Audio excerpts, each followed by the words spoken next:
Hello everyone. In continuation of our last video, today we will take up the critical background or the literary criticism in the age of Coleridge. When Coleridge took to writing, there flourished in England a particular school of criticism which is called variously as neoclassical, pseudo-classical, Augustan, or even the classical school of criticism. In other words, neoclassicism implies a respect for the rules and principles of Aristotle and other Greek and Roman critics as interpreted and modified first by the Italian critics and then by the French critics. There are various reasons for the rise of neoclassicism in the second half of the 17th century. Now we will do the chief features or characteristics of this neoclassic criticism. The percept, follow nature, is the center of neoclassic creed. Nature is, however, used in a number of sense. It means external reality which the poet must imitate and hence follow nature becomes realism. Nature also means general human nature, that is, qualities which are common to all men in all ages and countries. Thus, the poet must deal with the universals and not with the particular, the individual, or the singular. It also meant the typical qualities of particular age or sex or profession. Thus, the poet must be true to type. Nature also meant the principle or the power that governs the universe. Order, regularity, harmony were supposed to be the qualities of this power, and so literature must have them. To follow nature also meant to follow the rules of the ancient masters, for they were based upon nature. And as to follow those rules was to follow nature herself. Therefore, the ancients must be our study and delight. The ancients simply methodized nature, and so they must be followed in every particular. Hence, it was that certain general rules were framed for poetry and certain other rules for its particular kinds, and artists were expected to write according to these rules. It was supposed that great literature was not possible without following these rules. Hence, it is that respect for rules emerges as one of the main features of neoclassicism. Emphasis was laid on correctness, which means that reason and good sense. The artist must follow the rules correctly, and fancy or emotion must be controlled by reason or good sense. A balance must be maintained between fancy and judgment. The head must predominate over the heart. The need of inspiration was recognized, but It was to be held in check by reason and good sense.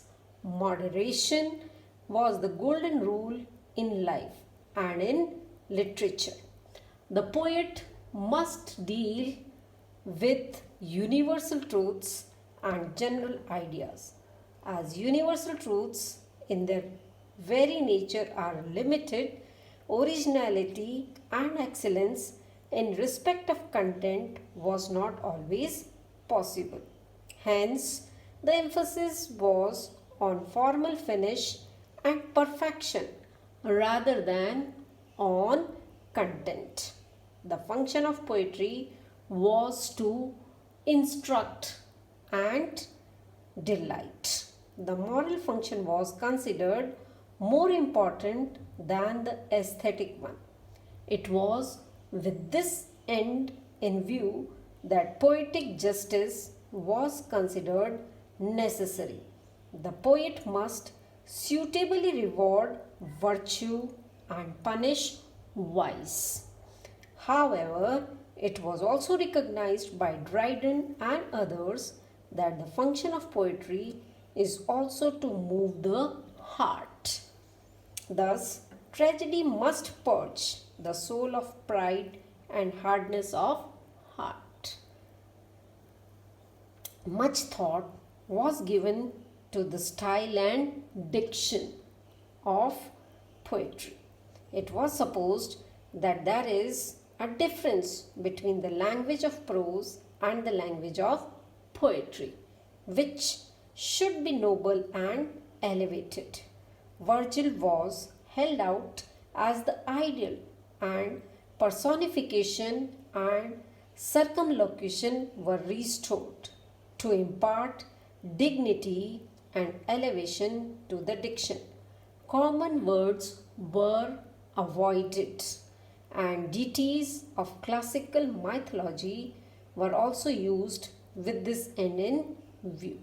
The use of compound words and epithets was also frequent for this very reason. Besides dignity, they also aimed at clarity, and with this end in view, avoided Gothic words and other Gothic absurdities. The avoidance of the technical words of arts and the sciences, of attention to minute details, and of the use of far-fetched imagery and conceits were other features of 18th century poetic diction. The need of decorum was also emphasized. It was recognized that different kinds of poetry have different styles proper to them. For example, the diction proper to satiric poetry would be improper for the epic, and a poet must use the style proper to the genre in which he was writing.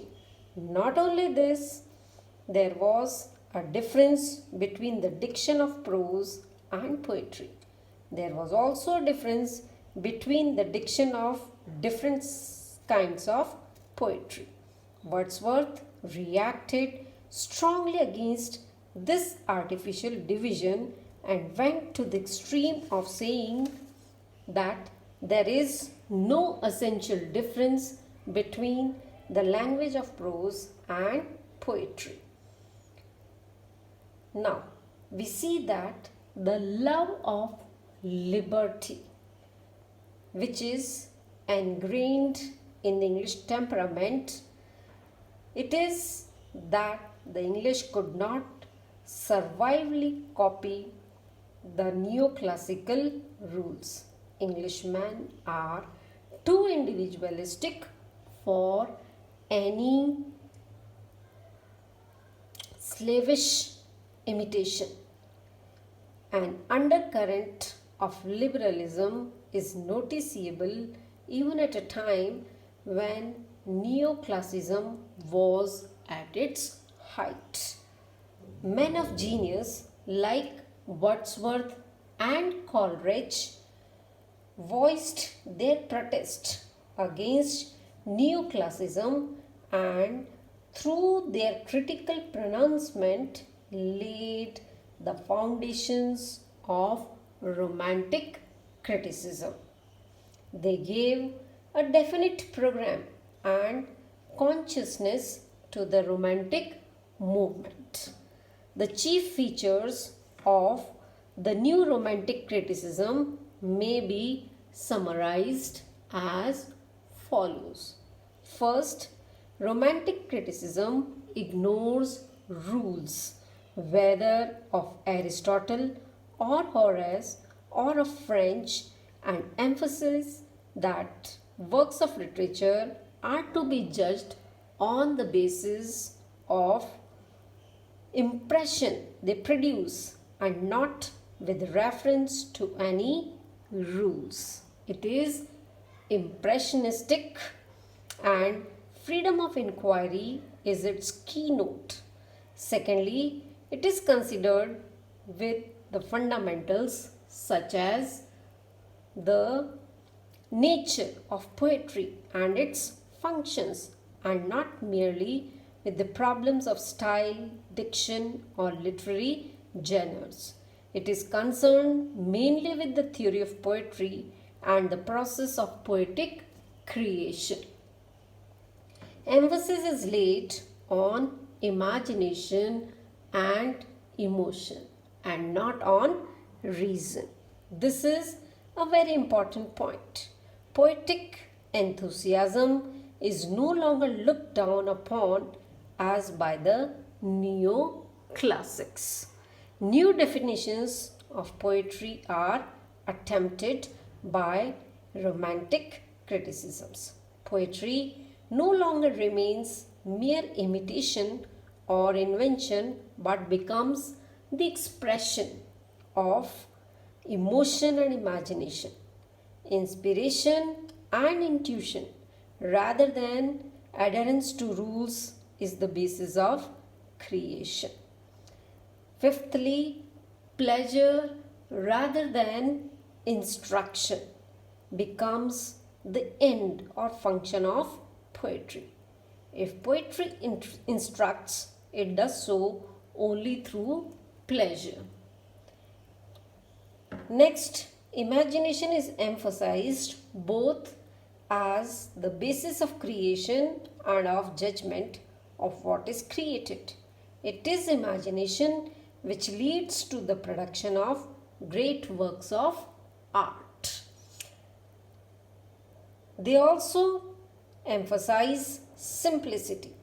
Views on poetic diction and versification undergo a thorough change, and we see that both in theme and treatment simplicity is emphasized. Romantic criticism is creative. It is as much the result of imagination as works of literature. Critics express their views after entering imaginatively into the thoughts and feelings of the writers whose works they may be examining.